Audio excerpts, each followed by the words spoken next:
Buenas tardes, amigos. Bienvenidos a Opinión Libre, día 82 del estado de emergencia nacional. Invitado el día de hoy el magíster Gustavo Orjuela. Él es columnista de la revista Forbes de Colombia y Head of Partnership of Scouting, Guaira, Colombia.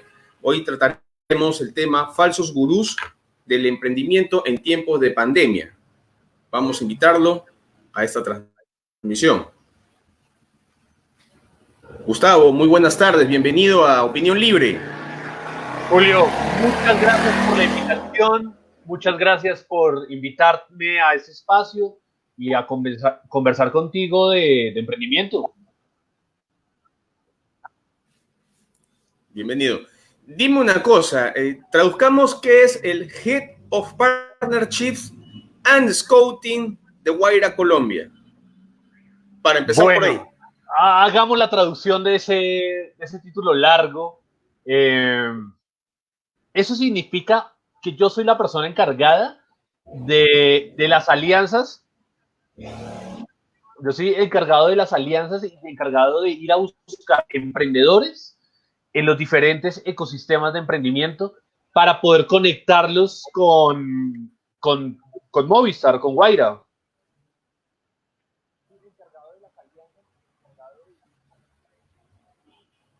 Correcto, correcto.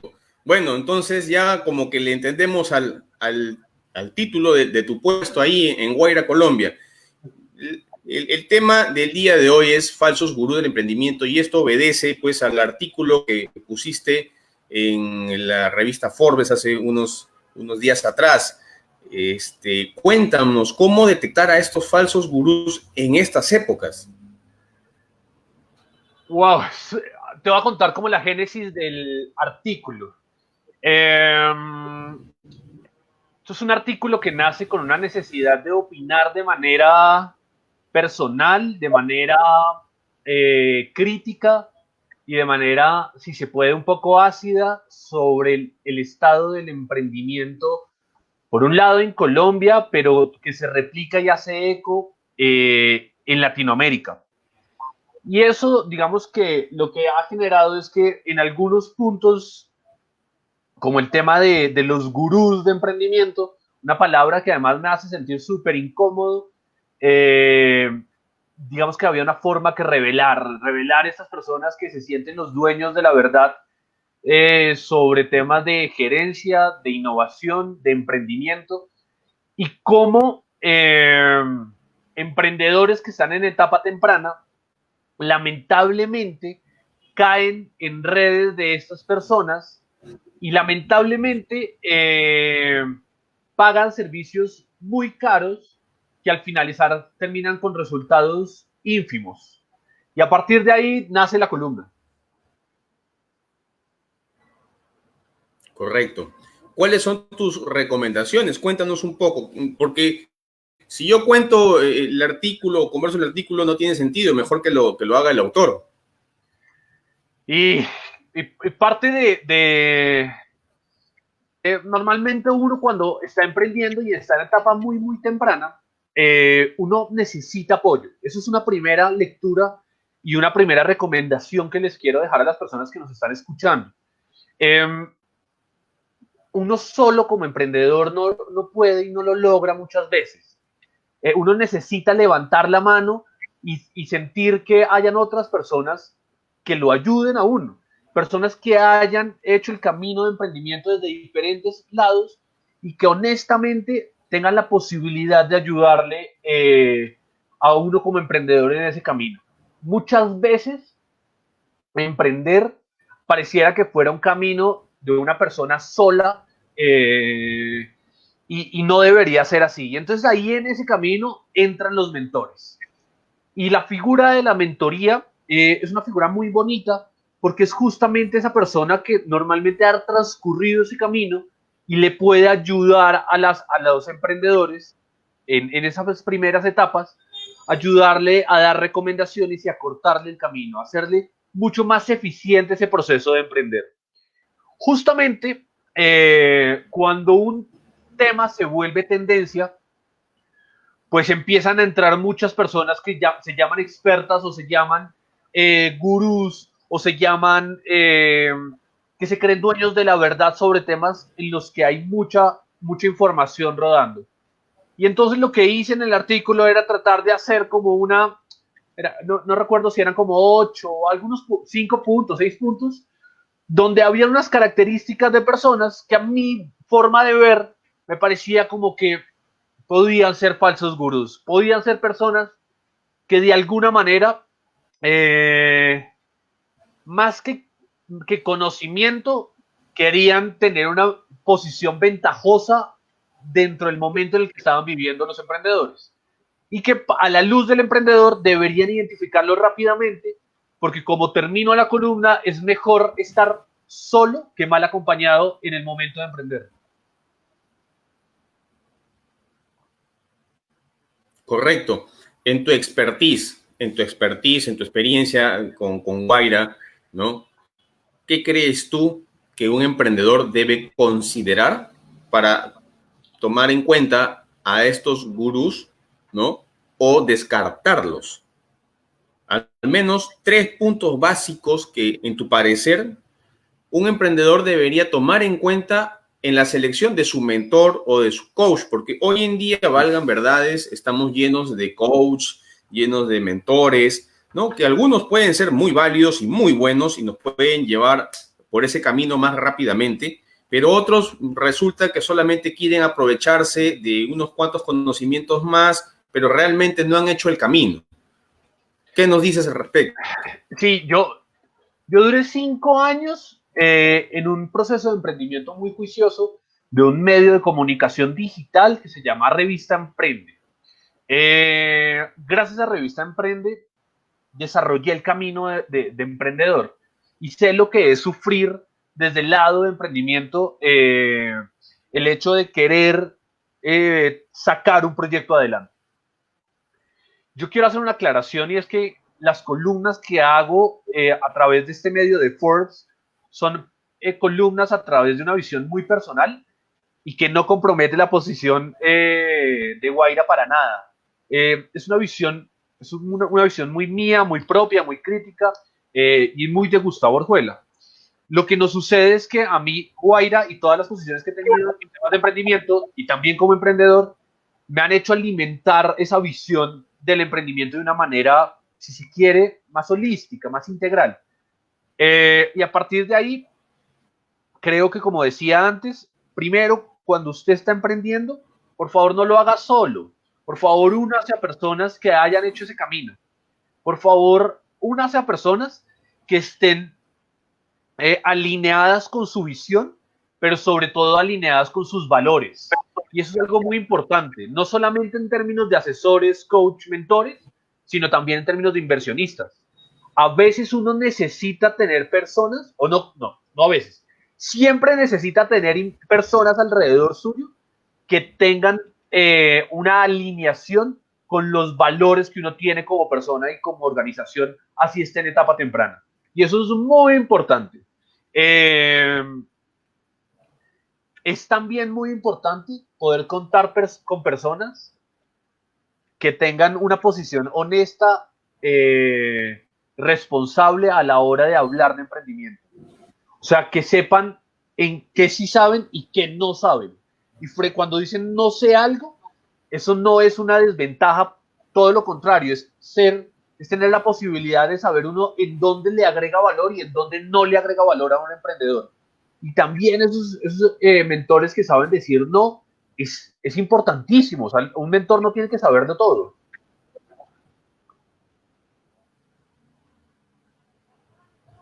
Correcto, correcto. Definitivamente queda claro que son dos cosas, básicamente. Uno, que tenga la experiencia suficiente y también, digamos, la honestidad de decirte hasta dónde puede llegar con sus conocimientos. Y definitivamente un emprendimiento, me queda claro, no debe arrancar solo. Tiene que ser un equipo de trabajo enfocado en el mismo objetivo que el tuyo. Dime una cosa, obviamente quisiera que nos expliques un poco, porque valgan verdades en esta comunidad comunicativa, hay personas que de repente no están muy ligadas con los startups. Cuéntanos qué es una startup, cómo se maneja esto, qué rentabilidad, si se trata de un negocio, qué es esto, qué es este mundo del startup. Es una muy buena pregunta porque tenemos un reto enorme a la hora de definir una cantidad de términos que hablamos en emprendimiento de manera muy natural y que a veces no los conocemos tan a fondo. Entonces, cuando hablamos de startups, hablamos de emprendimientos que normalmente tienen una base tecnológica que les ayuda a iterar.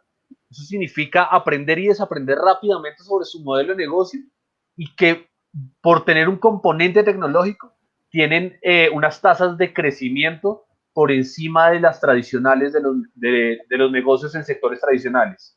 Ese término se lo debemos a Paul Graham y a Y Combinator cuando veían que habían algunos emprendimientos que gracias a la tecnología entraban a sectores tradicionales y los revolucionaban. Y entonces, muchas veces a través de una parte tecnológica muy dura, pero también en la manera como concibían los negocios, como pensaban los negocios. Y entonces, cuando una startup lograba desarrollar un negocio y crecer rápidamente, y crecía a tasas absolutamente por fuera de la tendencia, se volvían unicornios, generaban innovaciones disruptivas. Eso de alguna forma es mi visión y mi definición de startups. Correcto, correcto.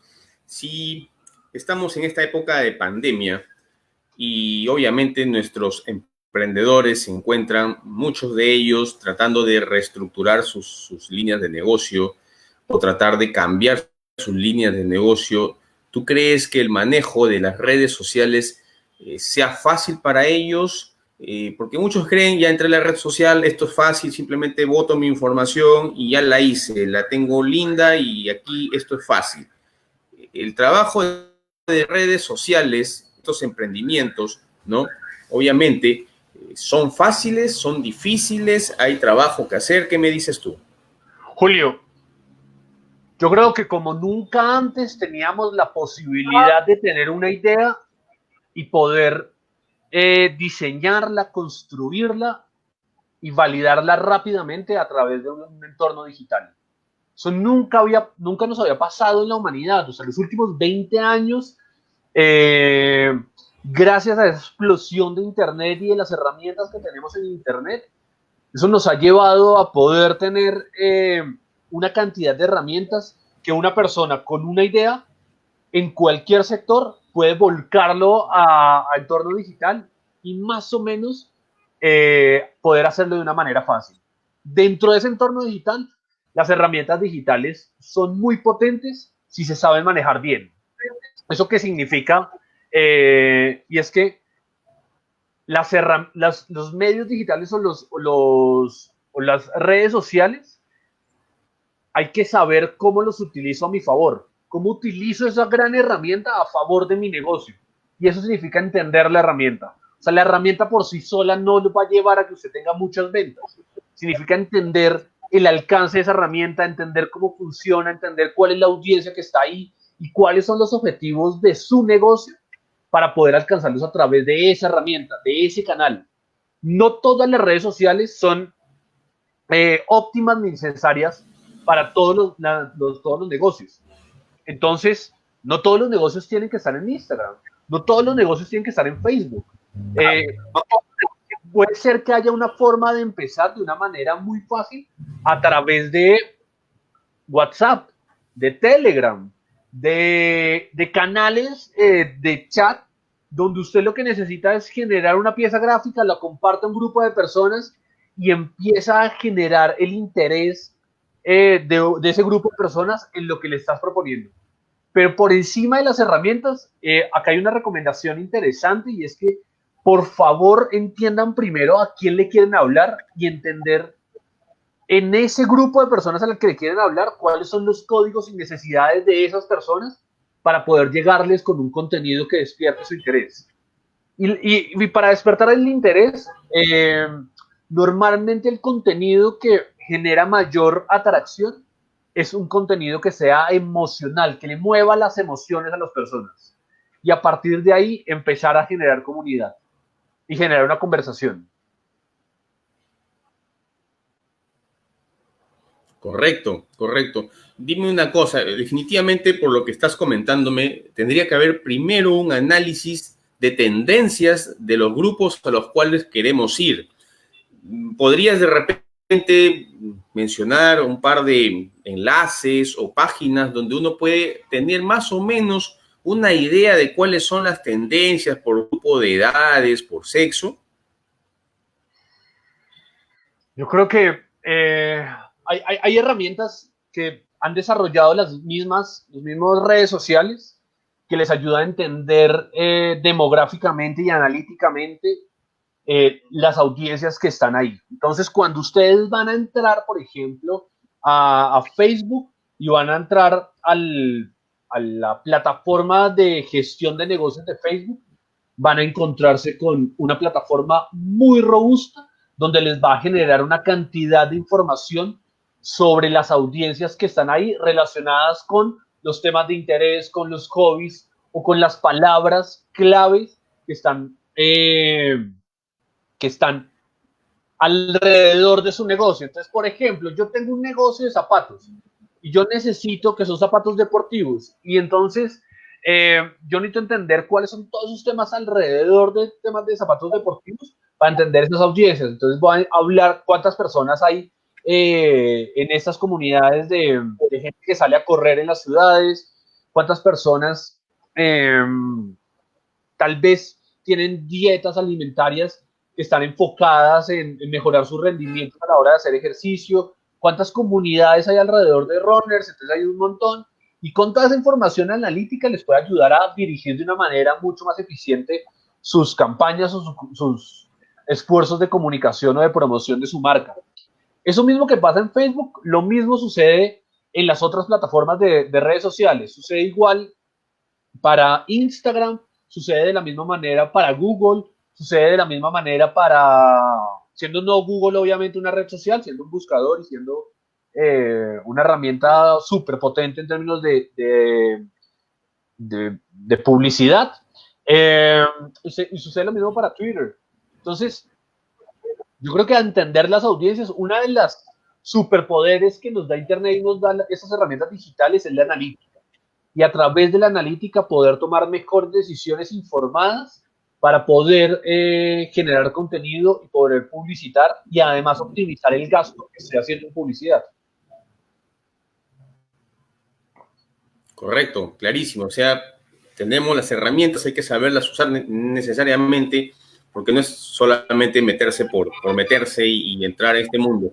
¿Cómo ves tú, Gustavo, nuestro futuro inmediato de aquí hasta diciembre? Obviamente, bueno, Bogotá, no sé exactamente si todavía tienen la cuarentena. Nosotros la terminamos el 30, pero ya empezamos un periodo de reactivación. Estamos en la segunda fase de la reactivación económica del país. No sé cómo estarán allá en Bogotá, de repente puedes contarme un poco, pero ¿cómo Sí. ves tú estos emprendedores hasta diciembre al menos de este año? Mira, yo veo que, te cuento un poquito cómo lo estamos viviendo en Colombia. Nosotros estamos en cuarentena declarada a nivel nacional desde el 21, 22 de marzo. Eh, Tiempos muy parecidos a lo que sucedió en Perú en general, igual en Chile. Chile y Argentina fuimos como esos cuatro países muy alineados en los tiempos. Estamos en una cuarentena que va hasta el 14 de junio, con posibilidad de que se extienda. O sea, todavía estamos pendientes de la locución presidencial o de cualquier decisión que se tome a nivel presidencial sobre la cuarentena. Esto ha llevado a que los negocios necesariamente, por un lado, se revelen las deficiencias en términos de decisiones estratégicas que están teniendo los negocios, y a partir de ahí y cómo toman mejores decisiones para adecuarse a este nuevo entorno. O sea, cómo las industrias, a partir de entender sus dinámicas y el nuevo contexto, los llevan a tomar mejores decisiones, volcando mucho de sus servicios a entornos digitales. Y en Colombia, y creo que no es excluyente para ustedes allá en Perú, creo que hay sectores que les ha golpeado muy duro esta cuarentena. Temas de turismo, temas de restaurantes, de bares, de educación, han tenido un golpe muy importante. Pero ese golpe yo creo que sin duda es una forma de hacer esa transición un poco obligada a hacer esa transformación digital que estábamos pidiendo a gritos. Y es tratar de voltear los ojos a las herramientas digitales y aprovechar el mundo digital como una oportunidad para su negocio. Hay una cantidad de empresas que les ha tocado reconfigurarse y entender de nuevo la manera como se trabaja, entender las jerarquías, entender la cultura empresarial, entender las maneras como están organizados incluso socialmente, para tratar de ofrecer una nueva propuesta de valor a un segmento de clientes digital y entender los entornos digitales para poder ofrecerle valor. Y en ese entendimiento, cómo funcionan entornos digitales, tiene que ser todo de manera muy acelerada y rápida. Hoy justamente estaba reunido con un evento que sucede en Medellín, pero que tiene un impacto nacional muy interesante. El evento se llama Startco. Y este evento era un evento presencial de una gran cantidad de personas con una convocatoria muy importante. Y hoy me estaba reuniendo con la persona encargada del evento y me decía, miren, nos tocó cambiar. Como no podemos hacer el evento este año, nos transformamos en una plataforma digital de contenidos para emprendedores y para inversionistas que va a ser de interés para ellos a través de un medio digital. Y entonces, como que cambiaron la manera de ver su negocio y de aprovechar los entornos digitales para poder refrescar su propuesta de valor ante una nueva audiencia. Correcto, o sea, definitivamente la pandemia no todo es malo, hay que también rescatar el hecho de que nos está haciendo evolucionar, al menos dentro de la perspectiva del emprendimiento, el desarrollo de tecnologías, incluso en la educación también. Creo que esto es de ambos países, tanto aquí en Perú como allá en Colombia, ¿no? Ha hecho que algunas instituciones educativas tengan que reformular su propuesta de valor educativo y obviamente están en ese proceso. Algunas ya estaban en el mar, obviamente estaban en todo el tema de las aulas virtuales, pero otras nacionales de repente, en nuestro caso, han tenido que definitivamente hacer una transformación de 360 grados. Sin duda. Y bueno, el emprendimiento por el sistema de informático, por la línea que le menciono yo, ¿no? De los negocios en línea, la educación en línea, pues va a tener una aceleración pues increíble este año. Sin pero duda, al final, pero además, ¿cómo ves? Discúlpame, te estaba interrumpiendo. Perdón. Porque, Julio, es que tocas el tema de mi siguiente columna, que justo ya está a punto de enviarse, que es sobre educación y el efecto que ha generado la pandemia y el COVID en la educación universitaria. Mira, sin chiviarme, sin contar mucha información de la columna, porque espero que la leas y la lean tu audiencia, hice una encuesta para más o menos 430 estudiantes universitarios a nivel nacional en 9 ciudades del país, en 8 ciudades del país, llegando a 78 universidades. Y hay unos resultados muy interesantes en términos de educación. Yo creo que los estudiantes lamentablemente no percibieron valor en la educación virtualizada. Lamentablemente la educación tiene una deuda importante en el entorno virtual, cuando son educación tradicional, cuando estaban acostumbrados a las aulas de clase, estamos acostumbrados al tablero, y el tablero se nos pasó a una pantalla en Zoom, y lamentablemente esa transición de esa propuesta de valor no fue suficiente ni para el estudiante, y para el profesor le costó mucho adecuarse. Y eso se ve en la encuesta. Quería contarte eso y no dejé terminar tu pregunta, pero quería comentarte un poquito sobre la columna. No, más bien vamos a esperar con ganas tu publicación me la tienes que enviar, la tengo que compartir acá en la red porque obviamente va a ser Como, muy interesante. No creo que en nuestro país seamos muy distintos de la realidad colombiana. Tenemos algunas similitudes como países latinoamericanos, definitivamente. No, valgan verdades, volviendo al tenor de la pregunta, ¿no? ¿Qué nos depara para estos nuevos emprendedores, ¿no? Este año, hasta el final de año, ¿qué nos deparará, ¿no? Porque esta pandemia, muchos médicos, aquí hemos tenido a varios médicos en opinión libre, que ya prácticamente está por descontado que vamos a tener que saber vivir con esta enfermedad, ¿no? Hasta que salga una vacuna o hasta que haya una cura específica, pero definitivamente tenemos que aprender a vivir con esto y los negocios en línea van a ser esa forma de aprender a vivir con esta pandemia, obviamente sin perder rentabilidad. ¿Cómo ves tú el desarrollo de los microempresarios? No me voy a la mediana empresa, no me voy a la gran empresa, porque obviamente ellos tienen espaldas muy grandes, ¿no? El microempresario, ese señor que está en su casa con su familia, con sus hijos, que tiene un pequeño negocio, de repente ha tenido, qué sé yo, una zapatería, o de repente el señor de la esquina de la bodega, ¿no? O aquellos señores, pues, que eran, no sé, tenían pequeños negocios de venta de comida. ¿Qué va a pasar con ellos? ¿Van a poder adaptarse, crees tú? yo creo que no solamente van a poder, sino les va a tocar adaptarse. Yo creo que el tejido empresarial en Latinoamérica y en los países hermanos somos muy parecidos.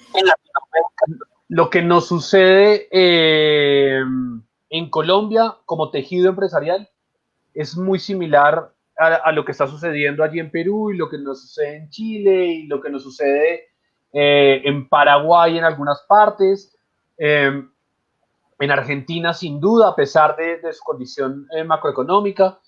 Y yo creo que lo que podría pasar de aquí a diciembre es, es un, después de este terremoto, no solamente sanitario, sino económico, es una oportunidad única de transformar el negocio que tienen tradicional y volcarlo a entender esas tecnologías y rediseñar su negocio con herramientas además de gestión empresarial a la altura del siglo XXI. Eh, ¿Eso qué quiere decir? Y sobre todo lo último, quiero desarrollarlo un poquito más. Yo estudié administración, Julio, y yo no puedo creer que cuando yo estudié administración hace algunos años aprendíamos a hacer el DOFA, aprendíamos a hacer benchmark, aprendíamos a hacer algunas herramientas de gestión empresarial. Yo he sido consultor en empresas y cuando uno va a una empresa, lo primero que le dicen, yo también hice el DOFA, yo también hice el benchmark, pero estos son herramientas de gestión de 1960, 1970. No puede ser que estemos gerenciando y gestionando las empresas y nuestras microempresas, como tú lo dices, con herramientas obsoletas, cuando el mundo nos está pidiendo un cambio drástico, inmediato y una forma diferente de ver los negocios. Y entonces, para verlo de manera diferente, necesitamos herramientas diferentes y necesitamos una conceptualización diferente. Y a partir de ahí, es tratar de reconfigurar los negocios entendiendo las herramientas digitales que tenemos. Y lo que yo los invito, tengo una amiga que está en Perú, que está trabajando a lo largo de Perú, justamente con empresarios pequeños y medianos empresarios, y me dice que es preocupante algunos sectores donde se ven muy afectados por el tema del turismo. Y entonces, y el problema del turismo, por ejemplo, en Cusco, en Puno, si no, el turismo no se reactiva en el próximo año, ¿qué va a pasar con estas empresas? O sea, ¿se van a quebrar o van a tener que reconfigurarse y van a tener que revisar la manera como piensan sus negocios para poder entender esa nueva dinámica y poder sacar adelante de una nueva forma esos negocios? No sé. Ya, de alguna forma, en una analogía muy futbolera, el balón está en los pies de los empresarios.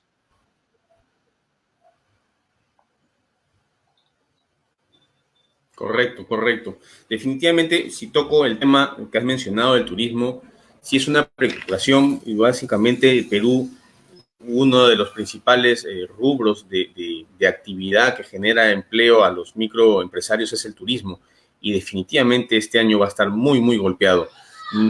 Bueno, particularmente a nivel de la región en la que me encuentro, que es Lambayeque, se están haciendo esfuerzos, pero definitivamente va a ser muy duro poder reactivar la industria turística, al menos lo que va este año. Definitivamente va a ser complicado. Y obviamente Cusco va a ser todo un tema poderlo manejar porque hoy es el mayor circuito de turismo, es el circuito del sur. Definitivamente ellos van a estar muy, muy golpeados, dado que una de sus principales actividades, menos en Cusco, no es tanto la minería, sino es el turismo. Definitivamente va a ser un gran reto para esa región tratar de reestructurarse, no solamente de la forma microempresarial, sino también a nivel de región. Esa es la verdad. ¿Qué va a pasar? Bueno, habrá que esperar, ¿no? Habrá que esperar cómo se dan las cosas, cómo se da esta pandemia, ¿no? Sí, Es algo que todos los profesionales estamos a la expectativa. Los médicos ya, muchos dicen, bueno, señores, esto va a pasar, aquí nos vamos a contagiar todo. La idea, que no nos contagiemos al mismo tiempo todo el mundo. Pero de que nos sí, vamos a contagiar, nos vamos a contagiar. sí, sí, así es.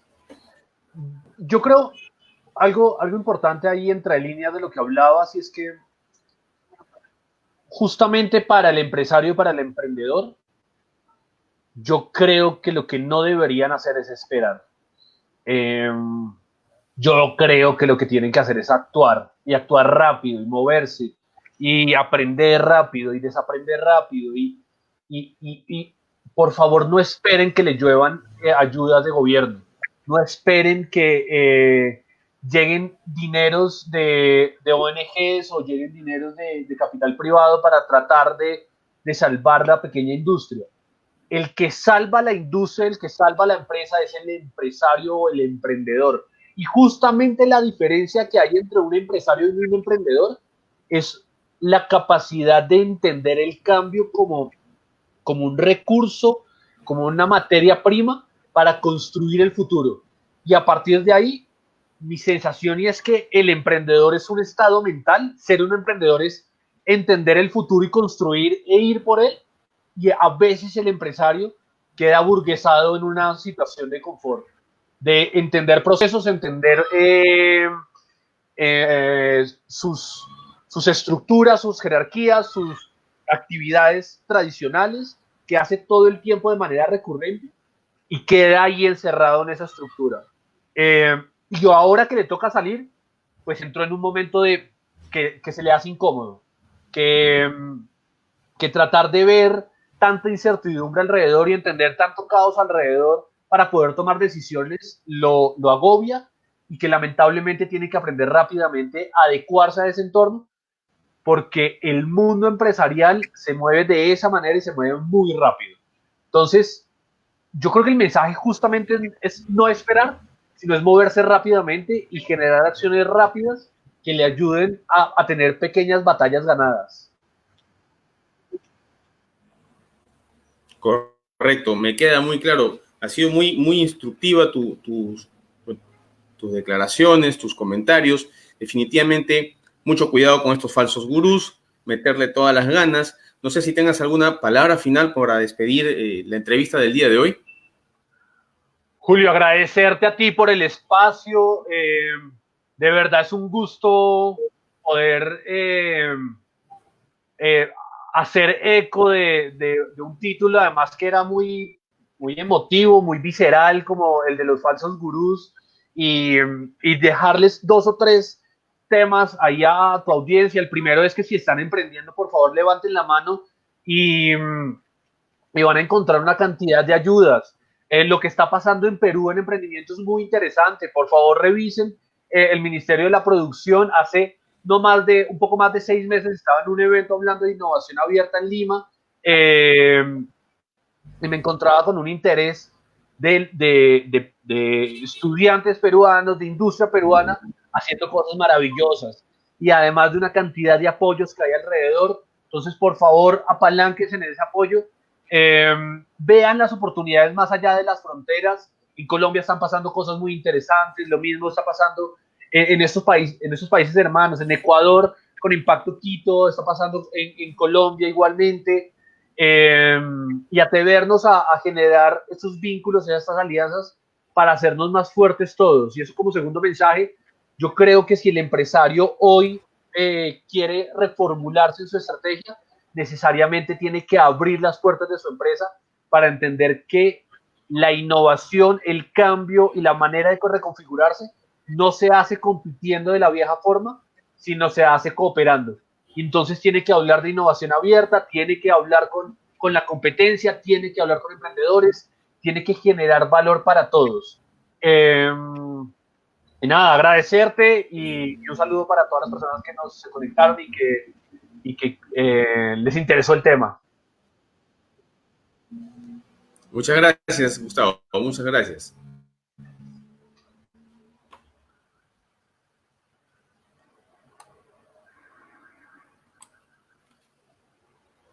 Bien, amigos, esa ha sido la entrevista con el magíster Gustavo Orjuela, columnista de la revista Forbes de Colombia. Espero que esta transmisión les haya servido de mucho. Ya saben, estamos en una comunidad comunicativa. Compartan, comenten, hagan llegar sus dudas, sus preguntas, para poderlas contestar en el transcurso de los días. Que tengan muy buenas tardes y hasta la próxima semana.